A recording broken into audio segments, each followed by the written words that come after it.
সব বেআইনি চাকরি বাতিলের নির্দেশ দিল কলকাতা হাইকোর্ট। এসএসসি মামলায় আজ সোমবার এমনই নির্দেশ দিয়েছে বিচারপতি দেবাংশু বসাক ও বিচারপতি মোহাম্মদ সব্বর রশিদের ডিভিশন বেঞ্চ। এখনো অবধি যা খবর 25,000-এরও বেশি চাকরি বাতিলের নির্দেশ দিয়েছে আদালত। সবথেকে বড় কথা, টাকা ফেরাতে হবে।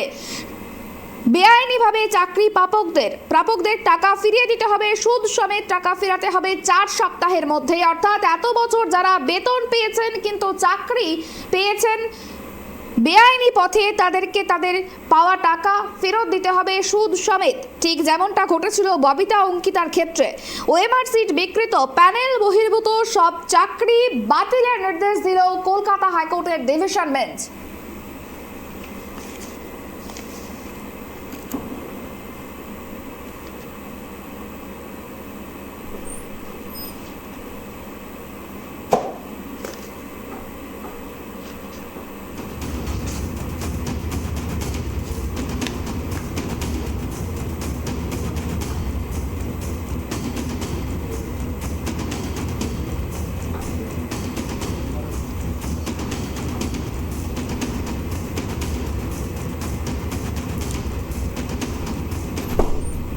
আবার একবার জানি, এটা কি ভোটের আবহে বড় ধাক্কা রাজ্য সরকারের? হাইকোর্টে ধাক্কা খেলো রাজ্য সরকার, বাতিল হলো 2016 প্যানেল। এই বিষয় নিয়ে আমরা কথা বলবো। আমাদের সঙ্গে রয়েছে আমাদের প্রতিনিধি রিমেক। দেখো, যেমনটা জানা যাচ্ছে 2016 সালের পুরো প্যানেল বাতিল করে দিল কলকাতা হাইকোর্ট। কি জানা যাচ্ছে জানো আমাদের?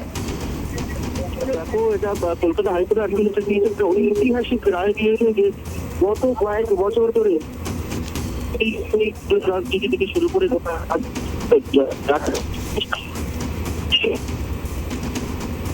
রিমেক, তোমার কথা শোনা যাচ্ছে না। সুবর্ণা, শুনতে পাচ্ছ? হ্যাঁ, বলো। হ্যাঁ, যেটা বলছিলাম আর কি, যে গত দীর্ঘ 2 বছর ধরে যে কলকাতা হাইকোর্ট সহ সুপ্রিম কোর্টে যে নিয়োগ দুর্নীতির যে মামলা চলছিল, সেই মামলায় অবশেষে আজকে রায়দান করলো কলকাতা হাইকোর্টের বিচারপতি দেবাংশু বসাক এবং বিচারপতি রায় দেওয়া হয়েছে। এবং সেটাকে বলা হয়েছে যে 2016 সালে যে এসএসসিতে নিয়োগ হয়েছিল এবং যে নিয়োগে অবৈধতা অভিযোগ উঠেছিল, অবৈধভাবে চাকরি পাওয়ার অভিযোগ উঠেছিল, প্যানেলের মেয়াদ উত্তীর্ণ হয়ে যাওয়া এবং বাতিল করে দিল কলকাতা হাইকোর্ট। অর্থাৎ 2016 সালে যারা চাকরি পেয়েছিলেন এসএসসিতে নবম, দশম, একাদশ, দ্বাদশ আজকে বাতিল করে দিয়েছে কলকাতা হাইকোর্ট। এবং যেটা বলেছে যে আগামী 4 সপ্তাহের মধ্যে যারা মেয়াদ উত্তীর্ণ প্যানেলে চাকরি পেয়েছিলেন তাদের বেতনের টাকা ফেরত দিতে হবে 12% সুদ সমেত। অর্থাৎ তারা এতদিন ধরে যে বেতন পেয়েছেন সেই বেতনের টাকা 12% সুদে ফেরত দিতে হবে আগামী 4 সপ্তাহের মধ্যে। এবং এই জন্য ডিআইডিএমকেও নির্দেশ দেওয়া হয়েছে। পাশাপাশি নতুন করে আগামী 15 দিনের মধ্যে নতুন করে যে ওএমআর সিট রয়েছে তার মূল্যায়ন করা হবে এবং তার পক্ষে ভিত্তিতে নতুন করে নিয়োগ প্রক্রিয়া শুরু করতে হবে আগামী 15 দিনের মধ্যে, সেই নির্দেশও দিয়েছে। পাশাপাশি যেটা বলেছে যে দুর্নীতি হয়েছিল বলে যে সুপার নিউমেরিক পোস্ট করার কথা সরকার বলেছিল, সেই ক্ষেত্রেও যে দুর্নীতি হয়েছে সেটার জন্য প্রয়োজনে সন্দেহভাজনদের জিজ্ঞাসাবাদ করার জন্য সিবিআই সন্দেহভাজনদের নিজেদের হেফাজতে নিতে পারবে। এবং এখনো পর্যন্ত যে দুর্নীতি চলেছে সেই দুর্নীতির গোটা তদন্ত কিন্তু এখনো চালিয়ে যাবে সিবিআই বলে জানিয়েছে। পাশাপাশি একজনের চাকরি, যিনি ক্যান্সার আক্রান্ত, যিনি চাকরি পেয়েছিলেন মানবিক কারণে, তার চাকরিটা থাকছে বলে নির্দেশ দিয়েছে, তার চাকরি যাবে না। এছাড়াও সমস্ত ওএমআর সিটের যে মূল্যায়ন পত্র ওএমআর সিট সেটা কিন্তু সার্ভারে আপলোড করতে হবে, সেই নির্দেশও কিন্তু দিয়েছে। ফলে প্রায় 25,000-এর চাকরি বাতিল করার নির্দেশ দিয়েছে আজকে কলকাতা হাইকোর্ট। সুপ্রিম কোর্ট দেখো গত 20 মার্চ কিন্তু এই মামলার চূড়ান্ত শুনানি হয়েছিল এবং রায়দান স্থগিত ছিল। আজকে সেই রায়দান করা হয়েছে। প্রথম যখন এই মামলা কলকাতা হাইকোর্টে চলে তখন জাস্টিস অভিজিৎ গঙ্গোপাধ্যায়, বর্তমানে যিনি তমলুকে বিজেপির প্রার্থী, সেই অভিজিৎ গঙ্গোপাধ্যায় 8,000 জনের চাকরি বাতিল করেছিলেন, কিন্তু তার উপরে স্টে অর্ডার দেয় ডিভিশন বেঞ্চ এবং মামলা করায় সুপ্রিম কোর্টে। কিন্তু সুপ্রিম কোর্টে কলকাতা হাইকোর্টে সেই মামলা ফিরিয়ে দিয়েছিল এবং ডেডলাইন বেঁধে দিয়েছিল যে 6 মাসের মধ্যে এই মামলার নিষ্পত্তি করতে হবে। সেই মতো কিন্তু দীর্ঘদিন ধরে বিচারপতি দেবাংশু বসাক এবং বিচারপতি মোহাম্মদ সব্বর ডিভিশন বেঞ্চে এই মামলার শুনানি চলে এবং অবশেষে কিন্তু আজকে রায়দান হলো এবং গোটা রাজ্যে সাম্প্রতিক সময়ের যে সব থেকে বড় রায় এবং সব থেকে বড় একটা ঐতিহাসিক রায়, তাতে কোনো সন্দেহ নেই যে একসঙ্গে প্রায় 25,000 চাকরি প্রার্থীর চাকরি বাতিল, এইরকম নজির কিন্তু রাজ্যের ইতিহাসে নেই। লোকসভা নির্বাচন চলছে, ইতিমধ্যে সামনে আরো 6 দফা নির্বাচন হচ্ছে, তার আগে এই যে চাকরি বাতিলের এসএসসিতে নিয়োগ সমিতিতে চাকরি বাতিলের কলকাতা হাইকোর্টের নির্দেশ, সেটা কিন্তু বড় প্রভাব ফেলবে বলেই কিন্তু মনে করছে রাজনৈতিক মহল। একেবারে রিমিক দেখো, আমি একটা বিষয় জানার চেষ্টা করব যে এই যে যারা চাকরি হারালো সেক্ষেত্রে তাদের ভবিষ্যৎ এখন কি? তাদের ভবিষ্যৎ বলতে দেখো, তাদের এখন সে একটা প্রবাদ আছে না, মরার উপর খাড়ার ঘা, এখন তাদের অবস্থা ঠিক সেই রকম। কেননা তাদের তো চাকরি বাতিল হয়েছে, এছাড়াও তারা যে এতদিন ধরে তারা চাকরি করছিলেন, প্রায় এত বছর ধরে চাকরি করেছেন, সেই চাকরিতে যত বেতন পেয়েছেন সেই বেতনের টাকা তো তাদের ফেরত দিতে হবেই, এবং তার সেই বেতনে যত বেতন পেয়েছেন সেই অঙ্কের উপরে কিন্তু 12% সুদে টাকা ফেরত দিতে হবে, মানে উইথ ইন্টারেস্ট। সেটাও কিন্তু একটা হাইকোর্ট বলে দিয়েছে। তাহলে দীর্ঘদিন এই যে বেতন, সেই বেতনের একটা মোটা অঙ্ক তো রয়েছেই, তার সঙ্গে 12% সুদ, সেই সুদ সমেত টাকা কিন্তু আগামী 4 থেকে 6 সপ্তাহের মধ্যে ফেরত দিতে হবে। আগামী 4 সপ্তাহের মধ্যে সেই রকম কিন্তু সমস্ত জেলা সংশ্লিষ্ট ডিআই ডিএমদেরকে নির্দেশ দেওয়া হয়েছে, এবং ডিএমরা লিআইদের সেটা জানাবেন, এবং 4 সপ্তাহের মধ্যে সেই এত পরিমাণ মোটা অঙ্কের বেতনের টাকা ফেরত দেওয়া কিন্তু তাদের কাছে যথেষ্ট চাপে দেখা যাচ্ছে। তারা কোনো আবার নতুন করে আদালতে আবেদন করেন কিনা। দেখো, একদিন ধরে চাকরি করেছে, বিশাল পরিমাণ বেতন তারা পেয়েছেন এত বছরে, সেই অঙ্কটা কিন্তু মোটেও ছোট নয়। তার উপরে আবার 12% সুদে টাকাটা ফেরত দিতে হবে। কলকাতা হাইকোর্টের এই নির্দেশে তারা রীতিমতো কিন্তু আতঙ্কিত এবং চিন্তায় পড়ে গিয়েছেন। ফলে মনে করা হচ্ছে তারা হয়তো এই আবেদনটি বিবেচনা করার জন্য তারা হয়তো আবার আদালতে আবেদন করতে পারেন। তারা যেটা বলছেন, তারা যেমন হয়তো তারা বেআইনিভাবে চাকরি পেয়েছেন হতে পারে, কিন্তু তারা তো চাকরি কাজ করেছেন, কাজের বিনিময়ে তারা টাকা পেয়েছেন। ফলে সেই জায়গাটা বিবেচনা করে যদি ছাড় দেওয়া হয়, তারা আদালতে যাওয়ার চিন্তা ভাবনা করছে। তবে এই মুহূর্তে কিন্তু তাদের অবস্থা অত্যন্ত শোচনীয় এবং সঙ্গীন, তাতে কোনো সন্দেহ নেই। চাকরি তো গেলই, তার সঙ্গে যতদিন যত বেতন পেয়েছেন সেই বেতনের টাকা আসল 12% সুদ সমেত ফেরত দিতে হবে, যেটা কিন্তু খুবই চিন্তার বিষয়। তারা পরবর্তী পদক্ষেপ কি করবে সেটা কিন্তু তারা চিন্তা ভাবনা করছে। তবে এই মুহূর্তে তারা সব থেকে চিন্তায়, তারা তাতে কোনো সন্দেহ নেই। সুবর্ণা, একেবারে রিমিক দেখো, আরো একটা বিষয়, এর আগে যখন বিচারপতি অভিজিৎ গঙ্গোপাধ্যায় রায় দিয়েছিলেন চাকরি প্রার্থীদের পক্ষে, যারা চাকরি প্রাপক তাদের পক্ষে যখন রায় দিয়েছিলেন, তখন শাসক দল তৃণমূল কংগ্রেস তারা কিন্তু বারংবার এটা বলেছেন যে অভিজিৎ গঙ্গোপাধ্যায় প্রভাবিত হয়ে তিনি চাকরি দিয়েছেন। যখন তিনি বিজেপিতে যোগদান করলেন তারপরেই কিন্তু এই গুঞ্জন একটা উঠছিল। কিন্তু এখন যে আজকে যে রায় দেওয়া হয়েছে, দেবাংশু বসাকের ডিভিশন বেঞ্চ যে রায় দিয়েছে, সেক্ষেত্রে তো আসলেই দুর্নীতি হয়েছে। এই বিষয়টা নিয়ে কি বলবে? একদমই যখন অভিজিৎ গঙ্গোপাধ্যায় বা জাস্টিস অভিজিৎ গঙ্গোপাধ্যায় প্রথমে যে রায়টা দিয়েছিলেন, যে 8,000 জনের চাকরি তিনি বাতিল করার নির্দেশ দিয়েছিলেন, তার উপর কিন্তু স্টে অর্ডার হয়েছিল ডিভিশন বেঞ্চে কলকাতা হাইকোর্টে। তারপর তিনি যখন গত মাসে যখন বিচারপতির পদ থেকে অবসর নিয়ে, স্বেচ্ছা অবসর নিয়ে তিনি যখন রাজনৈতিক দলে যোগদান করেন বিজেপিতে, তখন কিন্তু এই প্রশ্ন উঠেছিল বিভিন্ন মহল থেকে, বিশেষ করে শাসক দল থেকে শুরু করে অন্যান্য বিরোধী দলরাও কিন্তু এই প্রশ্ন তুলেছিল যে তিনি হয়তো প্রভাবিত হয়ে এবং উদ্দেশ্য প্রণোদিতভাবে তিনি এই কাজ করেছেন। কিন্তু আজকে কিন্তু সেটা প্রমাণিত হয়ে গেল যে ওই দেবাংশু বসাকের ডিভিশন বেঞ্চ সুপ্রিম কোর্টের নির্দেশ মেনে যে এতদিন ধরে শুনানি করেছে তার এজলাস, এবং দেবাংশু বসাকের ডিভিশন বেঞ্চ আজকে যে 281 পাতার রায় দিয়েছেন এবং যে প্রতিনিধিরা চাকরি বাতিল করেছেন, তাতে কিন্তু এটা পরিষ্কার এবং প্রমাণিত প্রতিষ্ঠিত হয়ে গেল যে এসএসসি 2016 নিয়োগটি, অর্থাৎ সপ্তম, নবম, দশম, একাদশ, দ্বাদশ গ্রুপটি নেই এসএসসি 2016 নিয়োগে ব্যাপক পরিমাণে দুর্নীতি হয়েছে। ওই মতো চিত্রিত করা হয়েছে যে অভিযোগ ছিল প্যানেলের মেয়াদ উত্তীর্ণ হয়ে যাওয়ার পর, প্যানেলের মেয়াদ শেষ হয়ে যাওয়ার পরও চাকরি দেওয়া হয়েছে প্যানেলের বাইরে থেকে। এই যে টাকার বিনিময়ে চাকরি দেওয়া, সেই যে একাধিক অভিযোগ ছিল, সেই অভিযোগ প্রতিষ্ঠিত হয়ে গেল। কিন্তু দেখো, আরো করা অভিজিৎ গঙ্গোপাধ্যায় কিন্তু মাত্র 8,000 জনের চাকরি বাতিল করেছিলেন, আর আজকে কিন্তু দেবাংশু বসাকের ডিভিশন কিন্তু ওটা প্যানেলটাকেই বাতিল করে দিল।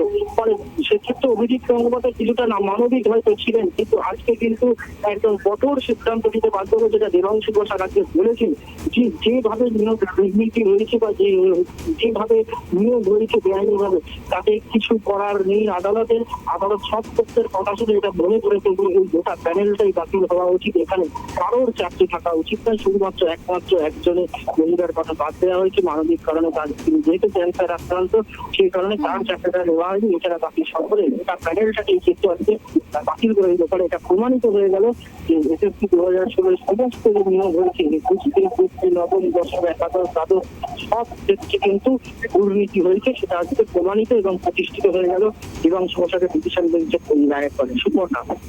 একেবারে অনেক ধন্যবাদ রিমিক। যেমনটা জানা গেল যে আজকে বড় সড়ো একদম বলা যেতে পারে ঐতিহাসিক রায় দিয়েছে দেবাংশু বসাকের ডিভিশন বেঞ্চ, এবং ভোটের আবহে একটা বড় সড়ো ধাক্কা বলা যেতে পারে রাজ্য সরকারের। মেয়াদ উত্তীর্ণ হওয়ার পর কোনো ব্যক্তির চাকরি বৈধ নয় স্পষ্ট জানিয়ে দিয়েছে কলকাতা হাইকোর্ট। এছাড়াও 25,753 জনের চাকরি বাতিল করা হয়েছে। 2016 সালের পুরো প্যানেলটি বাতিল করেছে হাইকোর্ট। সঙ্গে জানিয়ে দিয়েছে যে 4 সপ্তাহের মধ্যে সুদ সহ সেই বেতন ফেরত দিতে হবে সকলকে। বছরে 12% সুদে টাকা ফেরত দিতে হবে জানিয়ে দিল আদালত। পরবর্তী তদন্তভার অতিরিক্ত শূন্য পদ তৈরির জন্য সিবিআই মনে করলে সন্দেহভাজনদের হেফাজতে নিয়ে জিজ্ঞাসাবাদ করতে পারবে।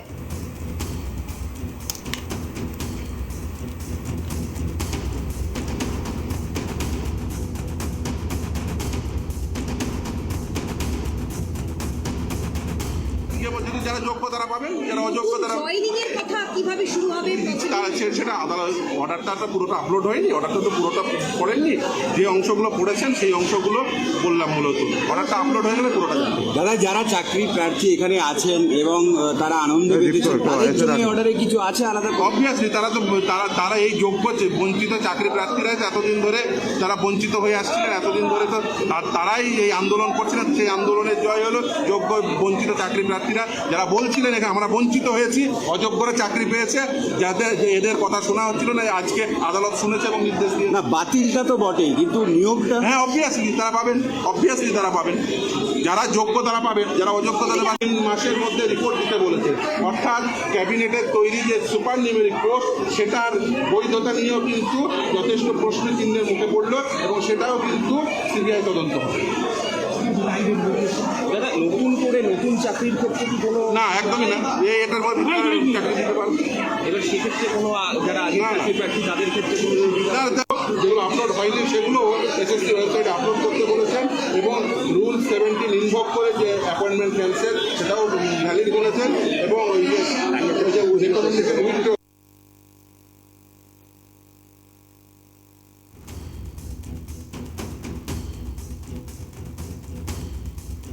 ভোটের আবহে বড়সড় ধাক্কা খেল রাজ্য সরকার। চাকরি হারিয়েছে প্রায় 25,000-এরও বেশি চাকরি প্রার্থী। যেমনটা জানা গেছে যে প্যানেল বহির্ভূতভাবেই তাদের বেআইনিভাবে নিয়োগ হয়েছিল, সেই কারণের জন্যই তারা চাকরি হারিয়েছে, এবং 2016 সালের পুরো প্যানেল বাতিলের নির্দেশ দিয়েছে আদালত। ভোটের মুখে বড় সড়ো ধাক্কা রাজ্য সরকারের। মেয়াদ উত্তীর্ণ হওয়ার পরেও কোনো ব্যক্তির চাকরি বৈধ নয় স্পষ্ট জানিয়ে দিয়েছে কলকাতা হাইকোর্ট। বিচারপতি দেবাংশু বসাকের ডিভিশন বেঞ্চ রায় দিয়েছে যে 2016 পুরো প্যানেলই বাতিল।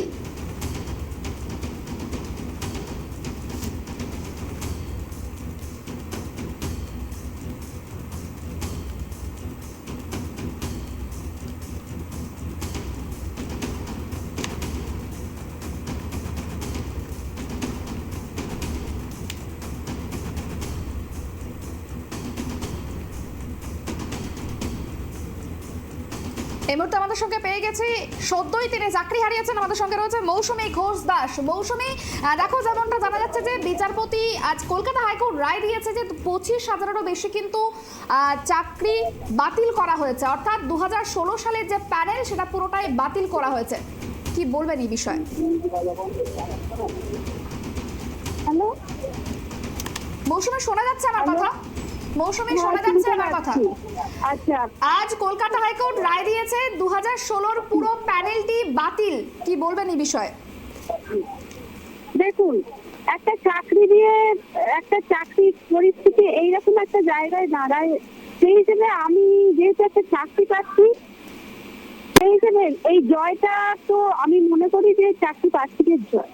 কিন্তু যে 25,000 চাকরির প্রার্থী আছে টোটাল প্যানেলটা ক্যান্সেল হলো, এক্ষেত্রে তাহলে কতটা দুর্নীতি প্রমাণিত হলে একজন জাস্টিস টোটাল প্যানেলটাকে ক্যান্সেল করে। সুতরাং আমাদের এই লড়াইটা একদিক দিয়ে যেমন আমরা সফলতা লাভ করেছি, অপর দিক দিয়ে আমরা এটাও দেখতে চাইবো যে আমাদের চাকরিটা কোন পদ্ধতিতে যত তাড়াতাড়ি দ্রুতভাবে আবার নিয়োগটা আমরা পাই। অর্থাৎ যে সমস্ত ভুয়ো চাকরি প্রার্থীরা ছিল, যে সমস্ত ভুয়ো চাকরি প্রার্থীরা কত তাড়াতাড়ি বাতিল যায়। আমরা আপার প্রাইমারিকে দেখেছি, আপার প্রাইমারি টোটাল নিয়োগ প্রক্রিয়া কিন্তু এখনো সম্পূর্ণ হয়নি, তারাও দুবার ইন্টারভিউ দিয়েছে। আমরাও কিন্তু দুবার ইন্টারভিউ দিতে প্রস্তুত, সে ব্যাপারে কোনো রকম আমাদের কোনো দ্বিধা বা সংশয় নেই, কারণ আমরা যোগ্য। এখন প্রশ্ন হলো আমরা যোগ্য না অযোগ্য আমরা কি করে বুঝবো? কারণ আমরা যোগ্য হয়ে আমরা আগের প্যানেলে চাকরি পেতে পারতাম, আবার আমরা যে এখন ইন্টারভিউ দেব। হ্যালো, হ্যাঁ বলুন বলুন। হ্যাঁ শোনা যাচ্ছে তো? হ্যাঁ শোনা যাচ্ছে, বলুন। হ্যাঁ, তো সে কথাই আমার কাছে কথা হলো যে আপার প্রাইমারির মতো দুবার ইন্টারভিউ দিয়ে আমরা বসে থাকবো না তো, মানে আমাদের নিয়োগ প্রক্রিয়া সরকার করবে তো। আমরা এইটুকু শোনা যাচ্ছে যেহেতু আমাদের অর্ডার কপি এখনো হাতে আসেনি, এসএসসি সুপ্রিম কোর্টে যেতে পারে, তো সুতরাং প্রসেসিংটা কতটা লং বোঝাই যাচ্ছে। আমরা এতদিন ধরে আন্দোলন করলাম, রোদ ঝড়ে এতদিন ধরে আমরা বসে রইলাম, তো এখন আমরা আর কতদিন অপেক্ষা করলে আমাদের নিয়োগ প্রক্রিয়াটা সম্পূর্ণ হবে? আর এই নিয়োগ প্রক্রিয়া সম্পূর্ণ করতে যদি এতটা সময় লাগায়, পরবর্তী নিয়োগ প্রক্রিয়ার জন্য সরকার কবে অগ্রসর হবে? এইটাও আমাদের একটা প্রশ্ন চিহ্ন। কারণ এখন বহু যোগ্য চাকরি প্রার্থী তারা বিএড করে বসে আছে, তাহলে একটা প্রক্রিয়া নিয়ে সরকার যদি এত তাল বাহানা করে, এত দুর্নীতি করে, তাহলে পরবর্তী প্রক্রিয়া কি হবে? চাকরি প্রার্থীদের ভবিষ্যৎ কি হবে? শিক্ষার ভবিষ্যৎ কি হবে? এটা আমার একটা গোটা প্রশাসনের কাছে একটা প্রশ্ন। আজকে বিচারপতি কতটা দুর্নীতির আভাস বা গন্ধ পেলে তবে একটা এই এত বড় নিয়োগ প্রক্রিয়াকে ক্যান্সেল করতে বাধ্য হয়, সেটা আমাদের আর কারো কাছে অস্পষ্ট রইল না। আমাদের প্রত্যেক দলমত নির্বিশেষে আমরা এটুকু স্বীকার করতে রাজি আছি যে একটা নিয়োগ প্রক্রিয়া এত দুর্নীতি। সুতরাং এই দুর্নীতি থেকে আমরা মুক্তি চাই। পরবর্তী নিয়োগ প্রক্রিয়া আশা করবো আরো স্বচ্ছভাবে হবে।